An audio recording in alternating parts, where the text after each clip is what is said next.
I know everybody wanted to win in the game against Florida, but Ole Miss likely got exactly what they wanted by the result of that game. We'll explain it right after this.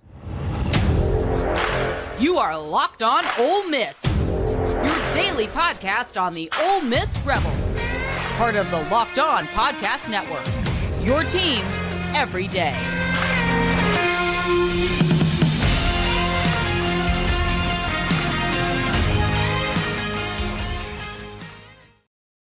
It was a game that the Ole Miss Rebels didn't particularly shoot well, but it was a game that they didn't necessarily need to win to begin with. Florida's a really good team. They are a national championship contending team. Ole Miss was always going to be an underdog in this matchup, which means that you needed a lot of stuff to go well to pull off an upset down in Gainesville on senior night. First of all, you needed to shoot well, and Ole Miss did not shoot well in this game. But defensively and the things that they had going on in the first half, they did some stuff that kind of might have scared Florida. And at the start of the second half, there was 2 3-point shots by Sean Pedulla and Matthew Morrell, cut the lead to 3 points. But then Florida went in onto one of their patented 10-0, 12-0 runs that just look effortlessly that we talked about over the course of the week. And that was kind of it. Ole Miss kind of played them stalemate after that, before that. But there was that 12-0 run, I think it was, at the beginning of the second half that was kind of over. Hello, I'm Steven Willis from the Locked On Ole Miss Podcast. I hope everybody tunes in. And remember, if you comment in the thread, please put where you're commenting from so we can shout that out as well. We're going to get to your comments in the last 15 minutes of the program like we always do. So thank you very much for making the Locked On Ole Miss Podcast your first listen every day. And thank you for making us the Ole Miss morning show of choice. That means a ton to us. So thank you for all of that stuff. Again, like I said, this was a game that Ole Miss did not need to win. No results. A loss in this game literally means you don't lose the bye. Ole Miss is going to be the 8th seed in the tournament, which means that Ole Miss has the early game now, all the way through the SEC tournament as long as they go. And as long as Ole Miss stays healthy, I think they can make noise in the NCAA tournament bracket, because this loss basically assures that the Ole Miss Rebels is going to be locked into the 6 or the 7 seed line in the NCAA tournament, which means that you are going to avoid number 1 seeds all the way until the Elite 8 if you go that far. The teams that are in the 1 line, the Auburns, the Floridas, the Houstons, the Dukes, these are severely talented teams and would likely provide huge matchup problems, just like the Florida Gators did tonight against the Ole Miss Rebels. You get to avoid all of them. And in the Sweet 16, for instance, you're going to be playing against a 2 seed likely if you make it that far. So it's an Iowa State, an Alabama, or a Tennessee, both teams you've already beaten this season that you match up fairly well with. Tonight was a blessing in disguise for Ole Miss fans. Nobody wants to lose a basketball game, but this basketball game likely gave you exactly what you needed for the NCAA tournament moving forward. Again, Wednesday, a game against the Arkansas Razorbacks of the South Carolina Gamecocks. Thursday, a game against the Auburn Tigers, likely again. And if Auburn moves on to go on like they are, Ole Miss will be done on a Thursday and have a week to get ready for the NCAA tournament at least. This is all good things. Everything that happened today is exactly what the Ole Miss Rebels needed to happen. Again, like I said, nobody wants to lose a basketball game, and Florida is really good. It was shocking how effortlessly a 10-0 run looked for the Florida Gators. And we talked about that all during the course of the week. You could be playing fine, and everything could be exactly what you hoped it would be at the under 16 timeout, and you're down by 3 points, and all of a sudden by the under 8 timeout, 4 minutes later, you're down by 15 points. And you're like, what happened? That happened against Auburn. That happened against Alabama. That happened against Tennessee. They beat Tennessee by over 30 points. Yeah. Good to they do that to just about everybody. They have a win over Auburn in the jungle. This is a legit basketball team. Walter Clayton is a fantastic point guard, and Alex Condon's just really good. And they have so many support players that are extremely talented as well. They shoot a lot of three-point shots. They do all of the stuff that, honestly, if you hate analytical basketball, you probably hate the Florida Gators, but they are so up-tempo and can score a lot of points. There's just not a lot you can do about it. So when we come back, we are going to do a little box score cleaning. And then after that, after the next break, we're going to take your comments. So stick around for that.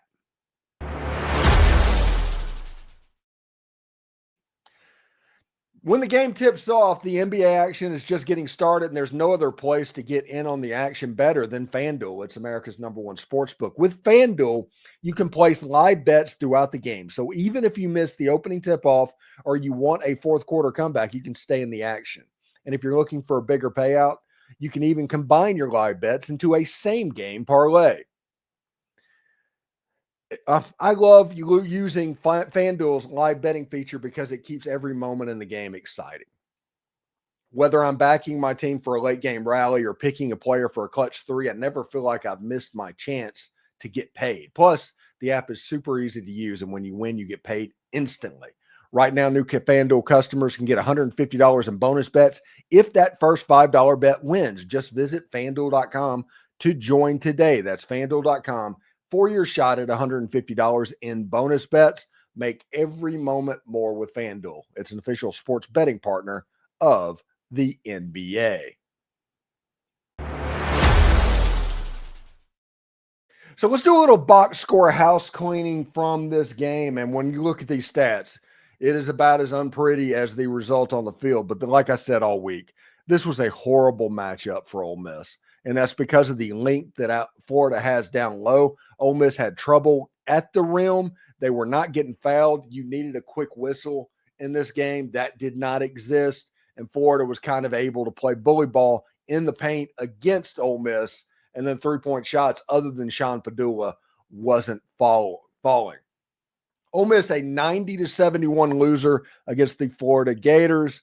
Ole Miss shot 33.3% from the field, 7 of 21 from three-pointers. That was also 33.3%.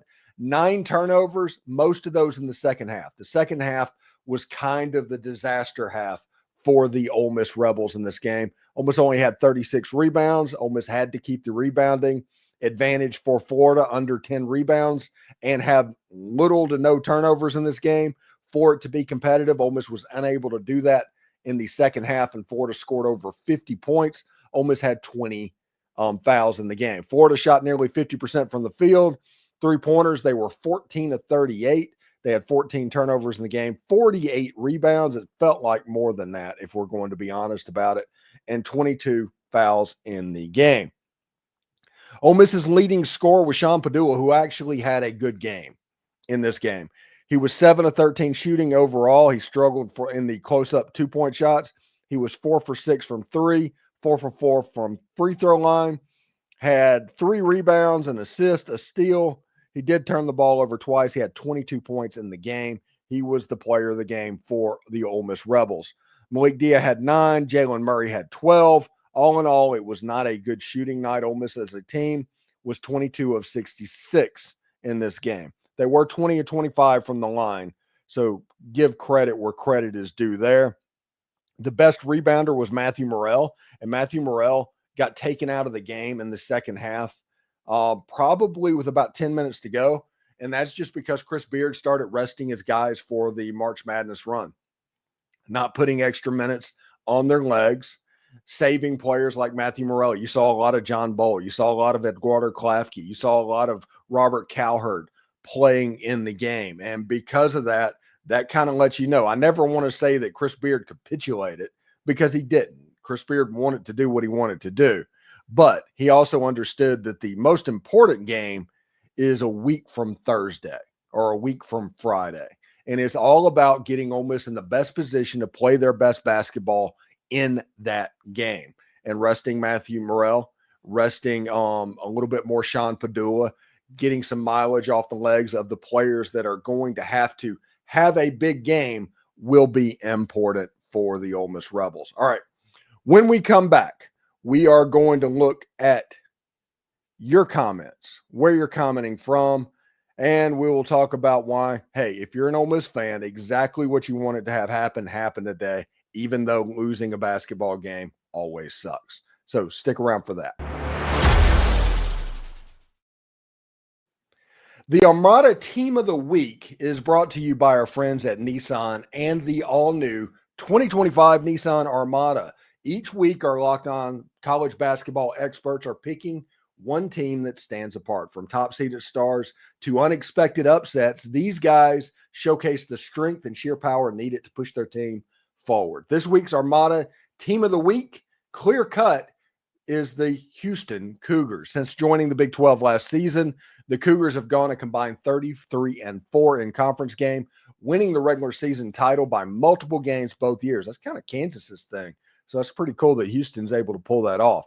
There's no team in college basketball that more capably embodies the rugged Armada than Kelvin Sampson's squad. Houston's tenacious defense leads the nation in the fewest points allowed per game for the second straight season. When it comes to the Nissan Armada, they say go forth and conquer. Well, that's exactly what the Houston Cougars have done this season. It is clear that our Team of the Week is out here ready to conquer the road ahead with confidence, just like you can in the all-new Nissan Armada or any of Nissan's outstanding vehicles. So take the Nissan Armada, the Nissan Rogue, or Pathfinder and go find your next big adventure. Shop NissanUSA.com.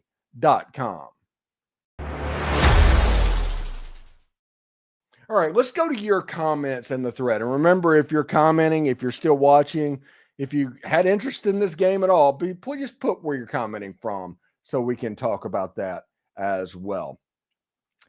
Caramilam says, no, not any fault in losing to the Gators. And he's from New Albany, Mississippi. Yeah, this is a national championship level team, potentially with Todd Golding and the Florida Gators. This was a game that Ole Miss was a double-digit underdog going into, and this was a game that Ole Miss had nothing negative that could happen by losing this basketball game. You weren't going to drop down a seed line. You weren't going to do anything. You were going to keep your bye in the SEC tournament so you don't have to play extra basketball. Nothing negative came from losing this game. It's why early in the second half you didn't see Matthew Morrell. That's why the starters got a little bit more of a break this time. Chris Beard played this game extremely smart because the most important game will be a week from Thursday or a week from Friday, whenever the NCAA tournament brackets come out. That'll be really cool indeed. Tim Skelton says, hotty toddy. James Hall from Brookhaven, I hate to lose, but since the middle of February, Florida has been the best team in the SEC. Hotty toddy and good luck in the SEC tournament. Yeah, it's you go to the SEC tournament and you have a free shot and you want to play good basketball. The first game on Wednesday, I think it is, will be against the winner of Arkansas and South Carolina. I know a lot of people think it's going to be Arkansas, but South Carolina just beat them by 30 points like 2 weeks ago. So we'll see. So if Ole Miss plays well and wins that game, you got another free shot against the Auburn Tigers, and that's a game, honestly, where you can kind of screw yourself if we're going to be real about that. If you want to avoid the number one seeded games, a 4 and a 5 seed probably isn't where you want to end up. You want that 6-7. That's the Goldilocks zone of what's going on, because this Ole Miss team needs matchups in the NCAA tournament. And most every number one seed, Ole Miss doesn't match up well. Number two, that's where Alabama and Tennessee is likely going to end up. Ole Miss has wins against those two teams. It's where Iowa State's going to end up. BYU beat Iowa State. Ole Miss beat BYU. Ole Miss matches up pretty well with the teams on that line potentially. So as long as you can avoid those number one elite teams, you have a chance to make a run in the NCAA tournament and avoid playing a number one seed until at least the Elite Eight if you make it that far. And honestly, if we're going to be real, if Ole Miss makes the Elite Eight, it's going to be a different situation and you're going to look at that game completely different. But an Elite Eight at Ole Miss would be freaking statue worthy for Chris Beard, if we're going to be honest about it. Jill Cramner says, hotty toddy. Adam Alvis says, from Hoover, Alabama, this was over after halftime, but Auburn losing made my Saturday. Yeah, that was nice to see Mark Sears from Alabama hit a buzzer beater. And the crazy thing is, it's amazing that whenever you win on a buzzer beater, you lose on the buzzer beater. It all balances out and it comes together really quickly if we're going to be real about it. So Auburn losing that game on a buzzer beater, that probably means they're probably going to have some magic somewhere in the NCAA tournament or the SEC tournament this season. So we'll see how that looks. But how many times this year did Ole Miss get beat by a buzzer beater and then they had a buzzer beater like within a week later? It's crazy how that happened. But yeah, I was happy to see Auburn lose. But Florida, man, those guys look smooth. I don't know if I've ever seen a basketball team that could squirt out to a 10-0 run that make it look that effortless. I think that's interesting. Keisha Jones says he's from Oxford, Mississippi. It's a great game. Get rested up for the tournament. Yes, Ole Miss doesn't have to play until Wednesday. They play the first game on Wednesday against the winner of Arkansas and South Carolina, two teams that Ole Miss has already beaten this year. And then the winner of that game will have the Auburn Tigers. That's the team that is waiting for the Rebels this weekend. William Ball says, how far do you think Ole Miss will go in the NCAA tournament? He's from Smyrna, Tennessee. It depends. Everything is, I'm not going to change my story. I haven't in the last month, if we're going to be real about it. Ole Miss has the ability to make a run in the tournament. They do. Anybody that tells you they don't, they're lying to you. They have an agenda. That's just the way they are. But Ole Miss also has the ability to lose in the first round. It is all going to be matchup based. Like the matchup that scares me most is Ole Miss getting a number 5 seed and ending up with McNeese State. It just feels like a game that could go sideways on the Ole Miss Rebel. McNeese State feels like a 12 seed that would be scary for a 5 seed to play. So just avoid them altogether. A 6 seed or a 7 seed. And I don't know which one, but I think Ole Miss is pretty well locked in at the moment in one of those two numbered seeds. That means Texas Tech, Alabama, Tennessee, Iowa State. Those are the teams that are on the 2 line right now. And Ole Miss matches up fairly favorably with all of them. Which means, as Ole Miss being a 6 or a 7 seed, is the 10 seed or is the 11 seed that you're matched up with, is it somebody that's scary? And the 10 or 11 seed could be the Texas Longhorns. It could be the Oklahoma Sooners, the Arkansas Razorbacks in that area. So they're going to be very flawed teams, essentially, but they're teams that you can get. And if you get through that, you get a matchup against a 3 seed if you're a 6 or a 2 seed if you are a 7 in the round of 32. And if that happens, that is the game. That is the big game that Ole Miss fans have waited for since Jason Harrison hit the shot against Notre Dame in like 2001. That's the moment. You're playing a 3 or a 2 seed, going to be a really good team, and what will be the biggest basketball game that Ole Miss has played since Jason Harrison hit that shot, or Ole Miss lost to Arizona. One of those games. If you can avoid a seriously bad matchup in the first round or the second round, whatever they call it now, it sets up for Ole Miss to potentially make a run to where in the second round, you're either playing a 3 or a 2 seed, and you have a chance to match up against them. You have a 3 or a 2 seed in the round of 16, and then you go on and play the 1 seed. That is the path for making a run. Ole Miss needs to get lucky on the draw. They do, because there are teams that might have a lower seed that Ole Miss just does not match up well with. That's just the nature of the beast with this team.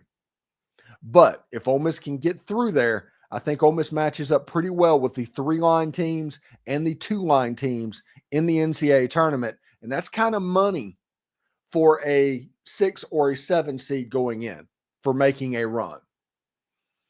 That first round, that second round game, whatever they're calling, the 7-10 game, the 6-11 game, whichever one that Ole Miss ends up in, that's the matchup that everybody kind of needs to worry about, because I think Ole Miss matches up pretty well against the 2s and the 3s. So I think Ole Miss can make a run in the tournament if they get lucky on their draw in the first round.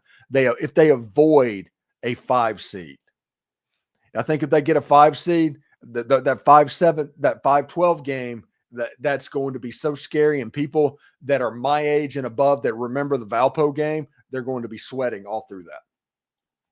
But if Ole Miss gets a 7-11 or 7-10 game or a 6-11 game, it could be different if Ole Miss has a good matchup, and then you can move on and have your free shots where you match up pretty well against the teams you're going against. It should be pretty interesting.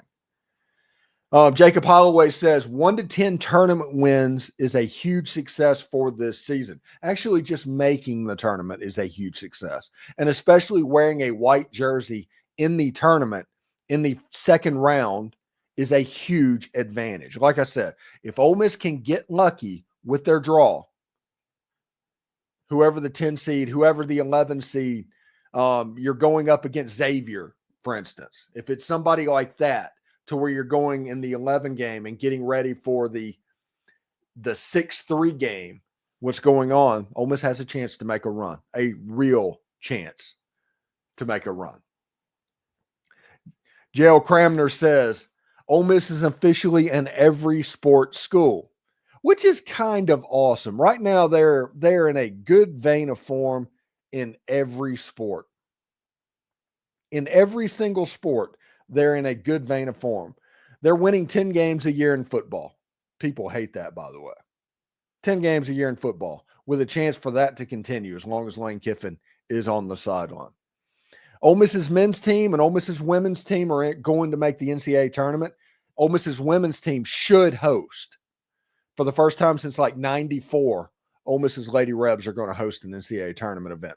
That's awesome. You built the pavilion for the same reason you built the Swayze Field thing. This is an opportunity to show that off. I think Ole Miss host in the first round. Ole Miss men's basketball is going to be absolutely fantastic moving forward, and we'll see exactly what that looks like. And baseball, all they're doing right now is winning. And they're winning in clutch ways to where they've had multiple walk-off wins in the midweek. The midweek is the landmine that baseball and college baseball has to deal with. This is an opportunity to drop games that you're supposed to win. Ole Miss is winning those games right now. I think they're 13-1. Tomorrow's first pitch has been moved up to noon Central or something like that because of suspected bad weather that could come in.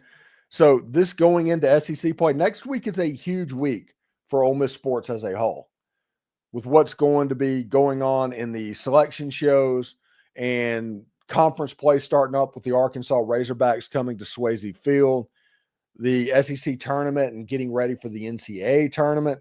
It should be a very big deal. Carol Marlin says, I think Ole Miss can beat Auburn right now. They can. If you look at what they did in the first game, they can, because Auburn's not going to be the jungle this time. This is going to be on a neutral floor, which means if you shoot the ball fairly well and they do not shoot the ball fairly well, you have a chance to make a run. And depending on what happens, Chad Baker-Mazar could be suspended in that game for throwing an elbow, getting ejected from the game. So he might be forced, if they have targeting rules in college basketball, to miss at least a half. And he's a matchup problem for Ole Miss. The next game that Auburn plays is going to be that noon game. So if Ole Miss gets past either South Carolina or Arkansas, you might be playing a little bit weaker Auburn in that next round for the chance to move on. And it's interesting. It's interesting. I think Ole Miss can beat Auburn right now. I can. Auburn's a really good team. They are. But Auburn's kind of scuffling at the moment. They've lost 2 straight games. Now, losing at Texas A&M and getting beat by a buzzer beater by Alabama is not really an indictment of you being a bad basketball team or anything, but they are kind of scuffling. A chance nobody wants to go in as the number one seed in the entire tournament on a 3-game losing streak, which is what they're going to be staring in the eye if they lost the first game of the SEC tournament. I'm pretty impressed of what can happen. So this is what Ole Miss fans should take away from this loss to the Florida Gators. And that is nothing, because you didn't really lose anything by losing. You probably have a better situation to where you're playing a game earlier in the day and you're guaranteed to be on the noon tip-off line all the way through the tournament. Benefit for a senior-laden team where you're going to want as much rest as possible for Matt Morrell. He got a little bit of rest in the Florida game, so he's going to get about a week off. About 3 days, or he'll play Wednesday. Sorry about that. The timing in my head. And Ole Miss is going to have a free shot at the Auburn Tigers. And even if they win that game against the Auburn Tigers, they're probably only going to move up from the 7 to the 6 line. I think the 5 line is kind of unattainable for Ole Miss basketball right now, but I also think the 8 line is unattainable. I think Ole Miss is kind of locked in to what they're going to be in the NCAA tournament. That's awesome news for Ole Miss fans, because avoiding number 1 seeds is the most important thing right now. And Chris Beard did a fantastic job in this Florida game. Whenever he saw that it was kind of out of hand, he got Matthew Morrell off the floor. He got players giving them more rest and resting their legs in this game. And that's pretty awesome for the Ole Miss Rebels. Again, Florida has a chance. I think they're a sleeper national title team. Auburn's really good. They're the best team in the best conference in the history of basketball. Florida beat Auburn. So keep that in mind. And remember, Florida down in Gainesville beat Tennessee by 30. Tennessee only scored 43 points that night. To beat Florida, you need a quick whistle and you need them to not hit shots. If you can avoid that and have those 2 things happening, you can control the tempo of the game and all the stuff that Ole Miss needed to happen. And Ole Miss needs to fight like heck to rebound the basketball. Anyway, just to let everybody know, there's a chance that you're going to be able to see some pretty cool stuff from the Locked On Ole Miss podcast in March Madness. I will have more information about that. I've talked about it previously, of course, but just whenever we tell you, if you could do me a favor and just tune in to the Amazon Fire TV channels app on the Amazon Fire for the bracket breakdown, you can just go to Alexa and say, tune to bracket breakdown, and they will get there. If you do that, that means they're potentially going to do more stuff in college football season whenever that's going on, more produced stuff, which will make the Locked On Podcast Network even better with them doing some more heavily produced studio type shows. So just know that I need everybody in the Locked On Ole Miss family to watch whatever program they have on Amazon about the NCAA tournament. Like religiously. Don't miss a program. Just put it on the background if you don't need it, just because it will benefit everybody if you watch that. Not necessarily me. I'm not going to make more money, but the shows in college football season could become more plentiful off of this show as well. So take care about that. I will have more information about that when I know more. You know me. I'm okay with telling everything. So take care. Have a good time. Thank you for making the Locked On Ole Miss podcast your first listen every day. For your second listen, check out Chris Gordy and Locked On SEC.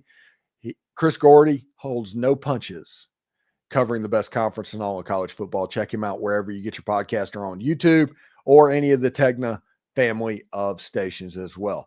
Take care. I hope everybody has a really good day and get ready for an interesting weekend and tournament and all of that. Anyway, hotty toddy, everyone.